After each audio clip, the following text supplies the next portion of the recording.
Hello दोस्तों, आज की इस वीडियो में हम क्लास 9 के डॉक्टर मनोहर रे द्वारा लिखित क्लास 9 की गणित के अध्याय पहले संख्या पद्धति की प्रश्नावली पहले का सी का आज हम समाधान या सॉल्यूशन जानेंगे।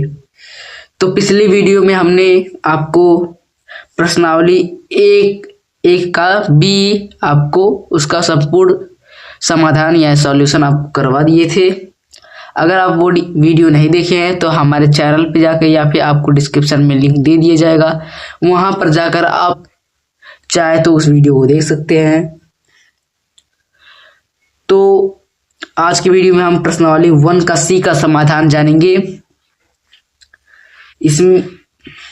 इसमें कुछ ऐसे क्वेश्चन है जो थोड़े अलग क्वेश्चन है, तो उसको भी हम जानेंगे कि कैसे कैसे होंगे। क्वेश्चन को देखा जाएगा, क्वेश्चन को पढ़ा भी जाएगा और आपके सामने आपको बुक के द्वारा ही कुछ क्वेश्चन को पढ़ाया जाएगा। उसके बाद आप इसका समाधान भी देख लीजिएगा कि कैसे ये होता है। इससे आपको क्लास 9 का जो आपका पेपर होता है उसमें आप अच्छे नंबर ला सकते हैं अगर आप ऐसा सोल्यूशन लिखते हैं तो चलिए इस वीडियो को स्टार्ट करते हैं अपने क्लास को और प्रश्नावली 1 का सी का समाधान जानते हैं। तो उससे पहले एक छोटा सा रिक्वेस्ट है कि अगर हमारे आप चैनल पे न्यू हैं तो चैनल को सब्सक्राइब करिए, लाइक करें, कमेंट करें और अगर आपको ये वीडियो ज़्यादा पसंद आई हो तो ज़्यादा से ज़्यादा लोगों के पास शेयर करें। या फिर अगर आपको इसका नोट्स चाहिए तो आप हमारे टेलीग्राम चैनल पर ज्वाइन हो सकते हैं, उसका भी हम लिंक डिस्क्रिप्शन में दे देंगे। तो चलिए इस वीडियो को अभी स्टार्ट करते हैं। तो आपके सामने देखिए प्रश्नावली 1 का सी का पहला सवाल, निम्नलिखित संख्याओं को संख्या रेखा पर निरूपित कीजिए। निम्नलिखित संख्याओं को संख्या रेखा पर निरूपित करना है आपको। तो इसमें पहला क्वेश्चन आपको दिया हुआ 1/5 यानी 1/5। दूसरा है यहाँ पर देखिए, यहाँ पर माइनस है, आपको देख लीजिए। ये माइनस इसलिए लगा हुआ यहाँ पर, यहाँ ऊपर क्यों नहीं लगा हुआ, क्योंकि ये हर के साथ था ये माइनस, लेकिन हर के साथ माइनस नहीं लगता है क्योंकि वो जीरो के बराबर नहीं होना चाहिए ना, इसलिए। और जीरो से छोटा है ये, तो जीरो के बराबर एक प्रकार से होता है, इसलिए माइनस को यहाँ बीच में सेंटर में लगा देते हैं। तो -2/5। तीसरा है 3 सही 2/7, 3/2/7। चौथा है 8/3, 8/3। तो चलिए इनमें से पहले सवाल को हम करते हैं। पहला सवाल है 1/5। तो चलिए इसका सलूशन देख लेते हैं, इसका कैसा सलूशन है। तो चलिए करते हैं सलूशन। तो क्वेश्चन कौन सा था? क्वेश्चन प्रश्नावली 1 का सी का पहला था। 1 के सी का क्या था? वो पहला क्वेश्चन था। तो यहाँ पहले का ए क्या था? 1/5। इसका हल करते हैं हम। तो चलिए इसका हल करते हैं अब हम। तो 1/5 है, इसको आपको संख्या रेखा पे निरूपित करना है, यानी आपको संख्या रेखा पे दिखाना है। तो संख्या रेखा आप जानते हैं क्या होता है, जीरो सेंट्रल में रहता है, इसके इधर सब पॉजिटिव नंबर रहते हैं और इसके इधर सब नेगेटिव नंबर, यानी ऋणात्मक संख्या इधर रहते हैं, धनात्मक संख्या इधर रहती है। तो 1/5 देखिए ये किसके रूप में है? ये किसके रूप में है? ये दो चीजों के रूप में है, एक फ्रैक्शन में है और एक रेशनल नंबर, यानी ये भिन्न में भी है और परिमेय संख्या दोनों में है। ये P/Q के रूप में भी है और फ्रैक्शन दोनों में है। तो संख्या रेखा पे निरूपित करना है। तो आप जानते हैं कि ये 1/4 है, यानी ये 1/5 है, तो ये 1 से बड़ा होगा, 1 से ये बड़ा होगा, लेकिन 2 से ये छोटा होगा। जान गए कि ये 1 से बड़ा है क्योंकि ये 1 से आधा और ज्यादा है, और 2 से छोटा है क्योंकि ये 2 से आधा कम है, इसलिए ये 1 से बड़ा होगा लेकिन 2 से छोटा होगा। तो अब इसे संख्या रेखा पे दिखा देते हैं। संख्या रेखा हम ऐसे खींच लेते हैं। यहाँ पर हम इसको यहाँ पर 0 यहाँ पर मान लेते हैं। इधर ऑल माइनस संख्या लगा देते हैं। इधर 1 लिख देते हैं इधर, और यहाँ पर 2 लिख देते हैं। तो इसके बीच में कहीं भी हम 1/5 को रख सकते हैं। तो ये माना मैं यहाँ बीच में रख देता हूँ 1/5। ठीक है, तो ऐसे ही आपको संख्या रेखा पे रखना है। ऐसे ही आपको संख्या को रखना है संख्या रेखा पर। चलिए इसके दूसरे क्वेश्चन पे आते हैं। दूसरा क्वेश्चन है इसका -2/5। -2/5। तो दूसरा क्वेश्चन क्या है? -2/5। तो इसका चलिए सोल्यूशन देख लेते हैं। तो इसका सोल्यूशन है, देखिए ये माइनस में है तो ये ऋणात्मक एरिया में जाएगा। माइनस में है ये, तो ये ऋणात्मक एरिया में जाएगा। तो ये माइनस है, इसका मतलब ये आप देख लीजिए। माइनस में देखिए जो छोटी संख्या रहती हैं, मतलब जैसे 1 है, एक छोटी संख्या है लेकिन 2 से छोटा है। ये 2 से छोटा है 1, लेकिन यहाँ पर जो 1 रहेगा और 2 रहेगा, 2 छोटा है 1 से, यानी 1 को ज्यादा वैल्यू मिलता है, 1 बड़ा है 2 छोटा है यहाँ पर। और इधर धनात्मक में 1 छोटा है 2 बड़ा है। देखिए यहाँ पर -2/5 है, यानी ये -2 से छोटा है। -2 से छोटा है,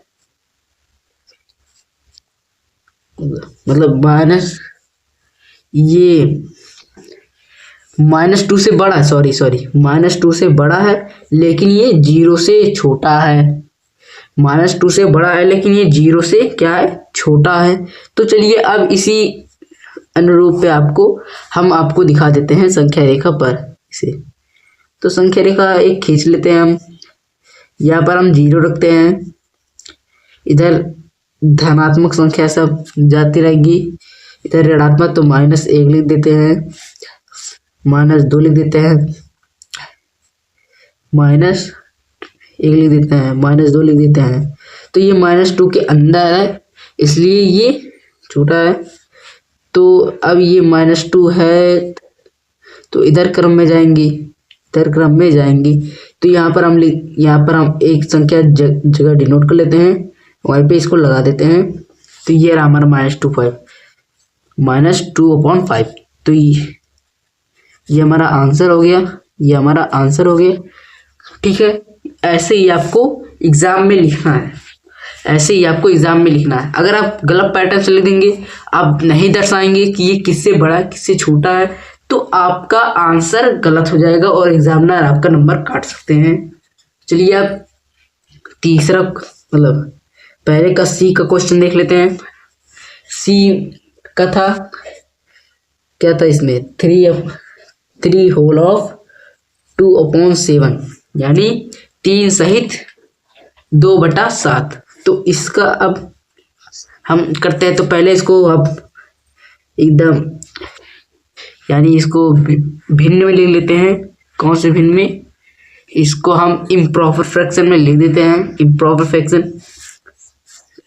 इम्प्रॉपर फ्रैक्शन में है तो प्रॉपर आप कर लेंगे बढ़िया से। तो अब चलिए इम्प्रॉपर में करते हैं इससे।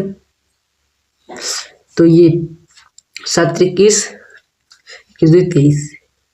23/7, 7 21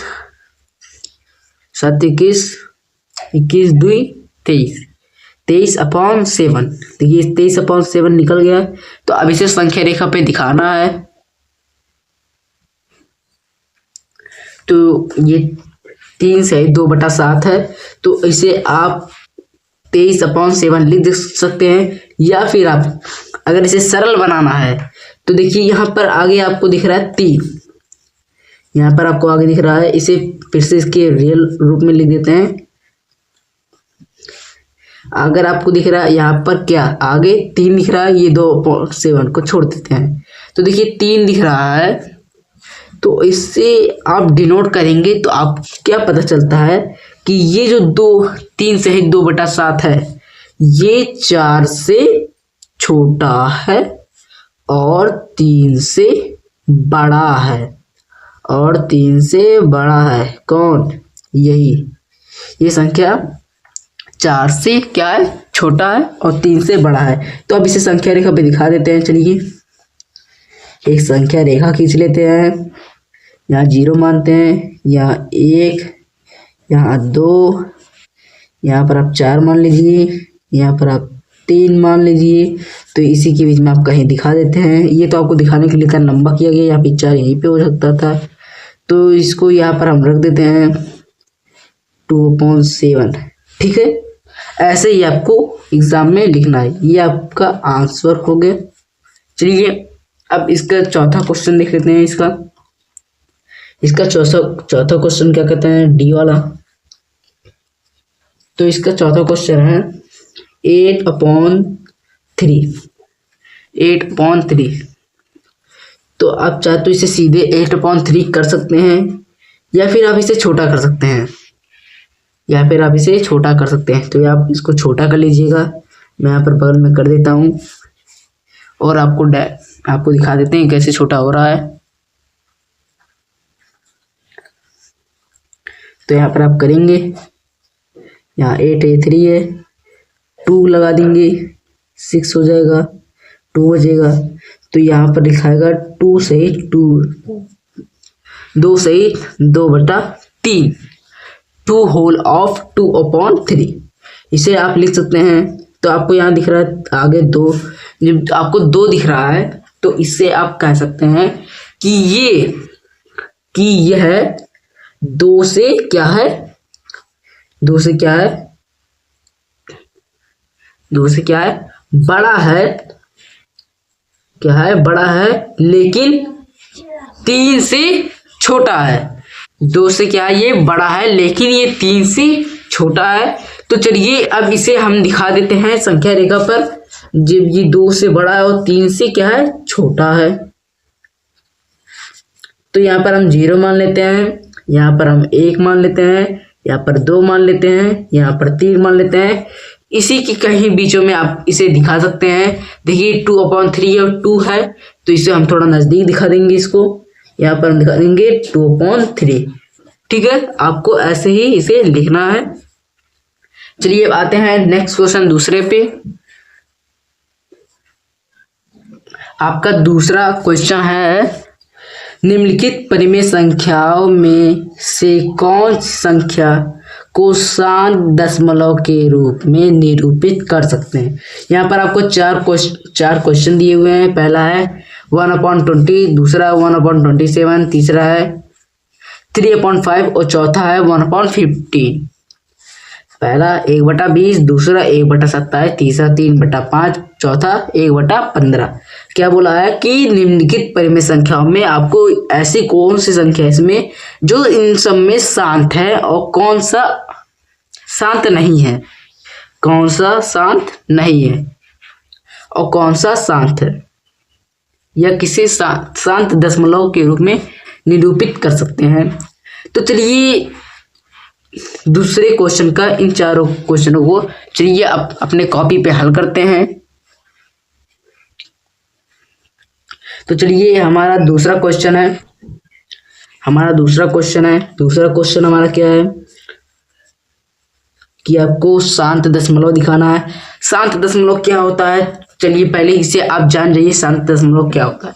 शांत दशमलव का मतलब होता है ऐसी संख्या जो जिससे भाग दे रहा है वो उससे कट जाए या रिपीटिंग ना हो। अगर वो संख्या रिपीट हो रही है, दोबारा आ रही है, तो वो आपका हो जाएगा अशांत, यानी वो आपका शांत नहीं है, यानी वो आपका शांत दशमलव नहीं है, वो आपका अशांत दशमलव है। आपका क्या है? अशांत दशमलव है। और जो रिपीट ना हो रहा हो, जो कट जा रहा हो या रिपीट ना हो रहा हो, वो शांत दशमलव होता है, और जो रिपीट होता है उसे अशांत दशमलव कहते हैं। तो चलिए हमारा ये दूसरे का पहला क्वेश्चन यही बोल रहा है। दूसरे का पहला क्वेश्चन है कि शांत दशमलव को निरूपित करना है। 4 संख्या दी है, पहली संख्या कौन सी है? 1/20। तो अब इसे शांत दशमलव के रूप में करना है। देखिए एक ऊपर है और नीचे 20 है, तो एक का कोई वैल्यू नहीं है। एक का जब कोई वैल्यू नहीं तो इस 20 को ऊपर ले आएंगे, ऊपर लाएंगे तो ये दिखा जाएगा 20। उसके बाद हम करेंगे तो 20 जो है 20 क्या है, शांत दशमलव है कि अशांत दशमलव है? 20 क्या है, शांत है कि अशांत है? तो देखिए 20 को तोड़ते हैं तो ये निकलता है 2 गुणे 2 गुणे 2 गुणे 2 गुणे 2। देखिए ये रिपीटिंग यहाँ नहीं हो रहा है। देखिए 2 बार आया रिपीट, फिर 2 बार आया रिपीट, लेकिन एक बार बच गया आपका, तो ये रिपीट नहीं कहलाएगा। देखिए रिपीट नहीं हुआ है, इतनी बार ही आपका हुआ है। तो क्या है, अब इसे हम इसको क्या लिख देते हैं, 2 का स्क्वायर लिख सकते हैं। 2 का स्क्वायर लिख सकते हैं क्योंकि यहाँ पर देखिए जोड़ा बन रहा है। और ये कितनी बार रिपीट हुआ है, 5 बार। तो 2 दूनी 4, 4 5 20, 2 दूनी 4, 4 5 20। तो ये क्या है, तो जो 20 है आपका वो क्या कहलाएगा, एक शांत दशमलव संख्या कहलाएगा। क्या कहलाएगा ये एक शांत दशमलव संख्या है। चलिए अब बी वाले को देख लेते हैं। बी वाला है 1/27 यानी 1/27।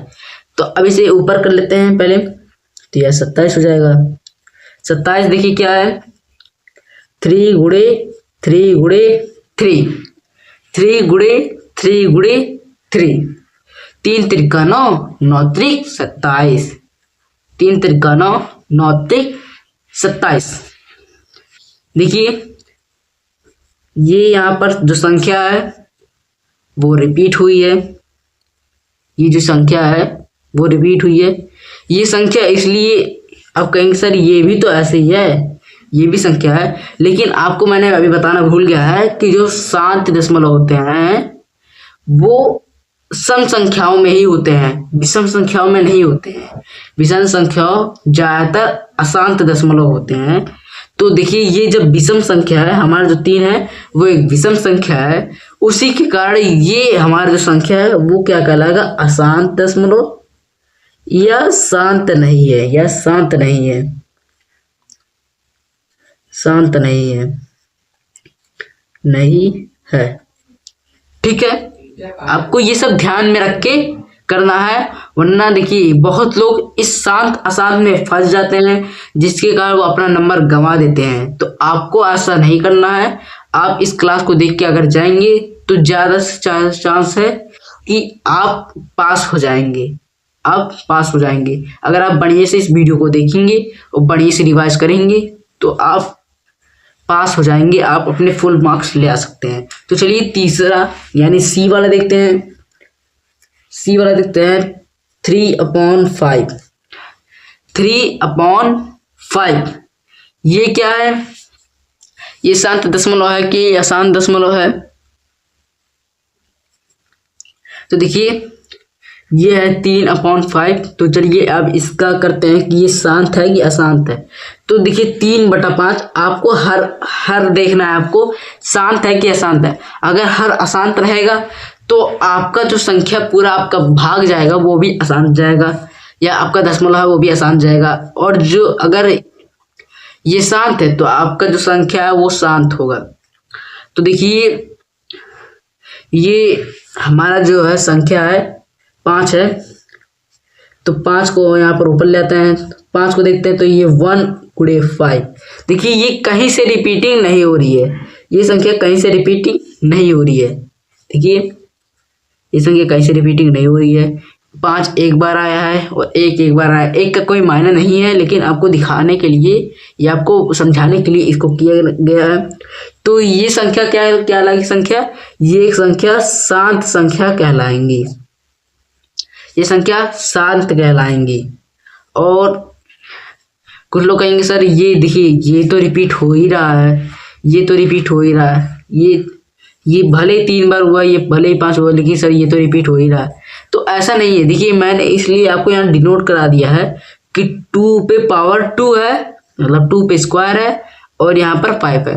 तो ये 2 पे पावर 4 मतलब 2 पे स्क्वायर जो है वो बन जाएगा 4 गुणे 5। तो देखिए 4 एक बार रिपीट और 5 एक बार रिपीट हुआ है। तो जिसका अगर स्क्वायर बन जाता है तो आप उसका स्क्वायर बना सकते हैं, आपको अगर वो शांत दशमलव है तब, और नहीं है तो वो अशांति होगा।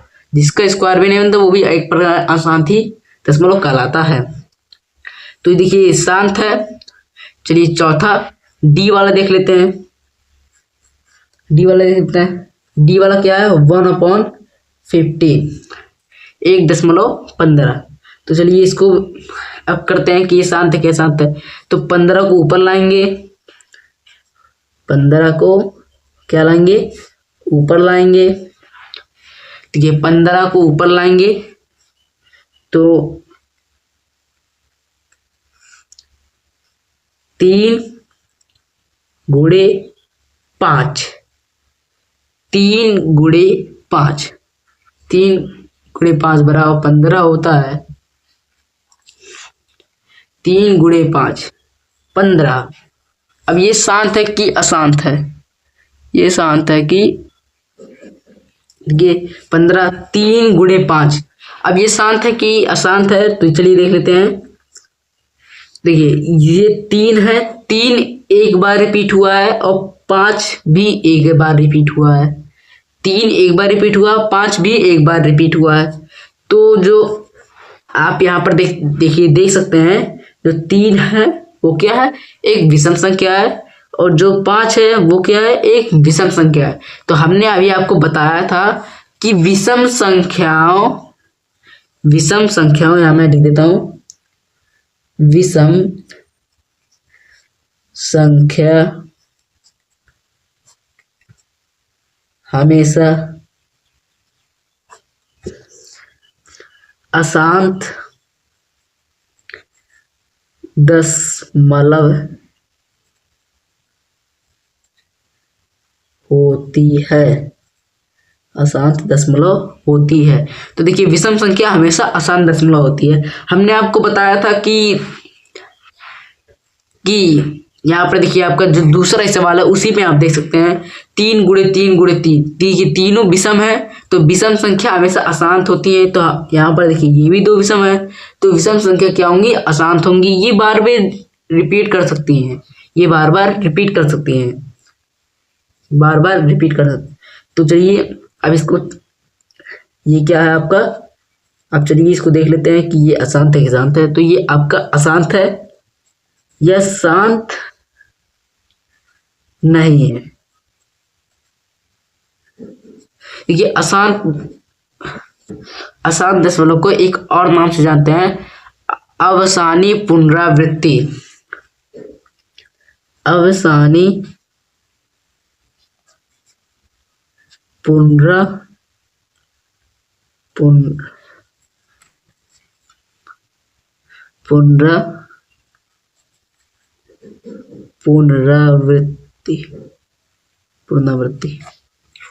देखिए अवसानी पुनरावृत्ति।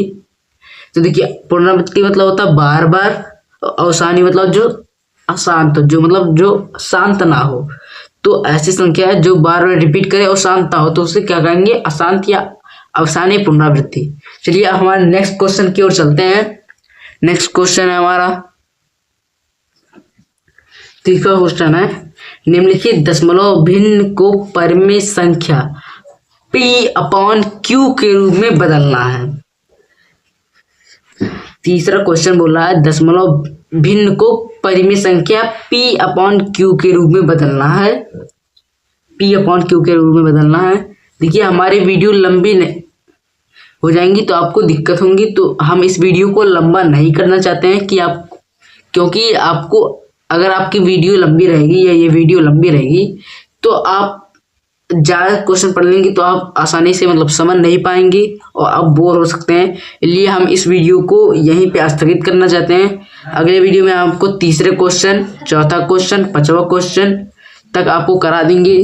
तो इस वीडियो में सिर्फ आप 1 और 2 क्वेश्चन के बारे में एकदम डिटेल से जान चुके हैं। अगर आप इस वीडियो को लाइक नहीं किए तो आप लाइक कर सकते हैं और ज़्यादा से ज़्यादा इस वीडियो को शेयर कर सकते हैं और चैनल को सब्सक्राइब करें अगर जो नए लोग इस वीडियो को देख रहे हैं। और हमारे टेलीग्राम चैनल से ज्वाइन होना ना भूलें। आपको लिंक डिस्क्रिप्शन में दे दिया जाएगा और पिछली वीडियो का भी लिंक आपको डिस्क्रिप्शन में दे दिया जाएगा। तो अब तक के लिए धन्यवाद। जय हिंद, जय भारत।